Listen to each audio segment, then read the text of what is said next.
6 महीने तुम्हें एक कमरे में बंद करते हैं। अरे ऐसे शहर में भेजते हैं जहाँ तुम्हारा कोई नाम, कोई लेने वाला ही नहीं है, तो अभी तुम नाम भूल जाओगे क्या?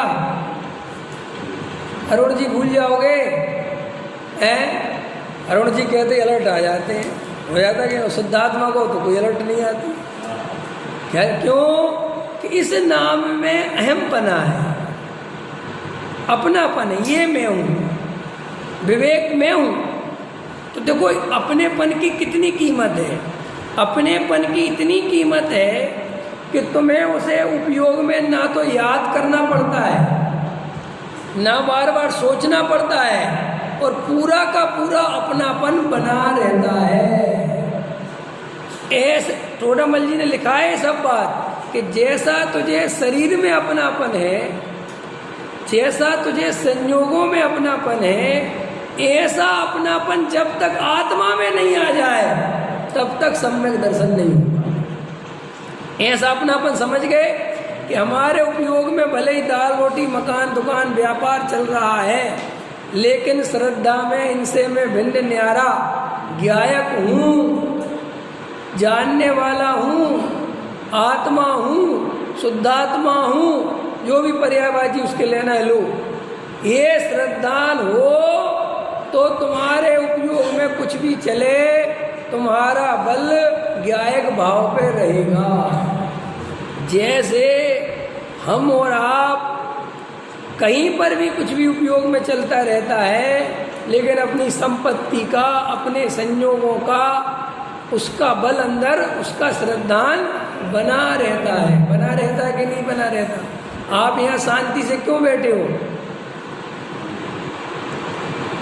आप यहाँ शांति से कैसे बैठे हो पता है आपको? आपके अंदर श्रद्धा है, हमारा जो बैंक में पैसा है वो सुरक्षित है, हमारे घर में जो सोना चांदी है वो सुरक्षित है, हमारा घर व्यवस्थित है, इसीलिए तो बैठे हो। वो श्रद्धा।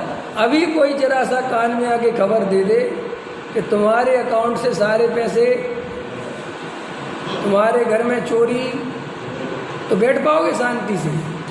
क्यों? अब क्यों नहीं बैठ पाए? हिल गया सब अंदर का श्रद्धा, अंदर समझ है। ऐसे ही सम्यक दृष्टि कोई 24 घंटे ध्यान लगाए रहता है, या वो बिल्कुल मौन व्रत लिए रहता है, या वो हंसता नहीं है, या बोलता नहीं है, या वो बिल्कुल एकदम न राग रंग की कोई बात नहीं करता है, ऐसा नहीं है। अगर ऐसा हो तो वो अवरत सम्यक उसका नाम ही क्यों दें? फिर ये इतनी कहानी हमें पढ़ाई क्यों? इसलिए समझो भाई, जब तक तुम चौथे गुण स्थान का ढंग से स्वरूप नहीं समझोगे तब तक तुम्हारा चौथा गुण स्थान हो नहीं सकता। क्योंकि चौथे गुण स्थान की जो भूमिका है वो ऐसी है कि बाहर में कुछ दिखता नहीं और अंदर में कुछ रहता नहीं। ख्याल में है कि नहीं आया? हाँ, बाहर में बिल्कुल कुछ नहीं दिखेगा और अंदर में पूरी दुनिया पलट गई उसकी, पूरी दुनिया। अब वो कैसे समझ में आए? जब वो तुम खुद ही अंदर में जाओगे तब समझ में आएगी। क्योंकि बाहर में देखो, मुनिराज सबको समझ में आ जाते। कैसे समझ में आते? बसंत जी, मुनिराज, ये मुनिराज है, सुशील जी, कैसे समझ में आ जाते? ये मुनिराज है, तुम्हें कैसे समझ में आते हैं? सामने देखे तो क्या देखा है? वितरागता कहाँ दिखती है यार? नग्न दिगंबर, नग्न दिगंबर। अरे अपन भी क्या करते हैं, कोई नग्न दिगंबर आदमी जा रहा है और पिछी कमंडल नहीं हो तो तुम नमस्कार नहीं करोगे तो लोग और पागल घूम रहा है। समझे आप? बड़ा सोचना समझना चाहिए कि यार ये नग्न दिगंबर का ही बड़ा समझने जैसा।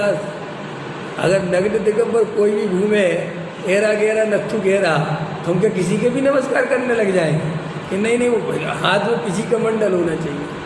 पिछी कमंडल होगा तो समझ में आ जाएगा कि बिल्कुल ठीक है, संयम के उपकरण है ना।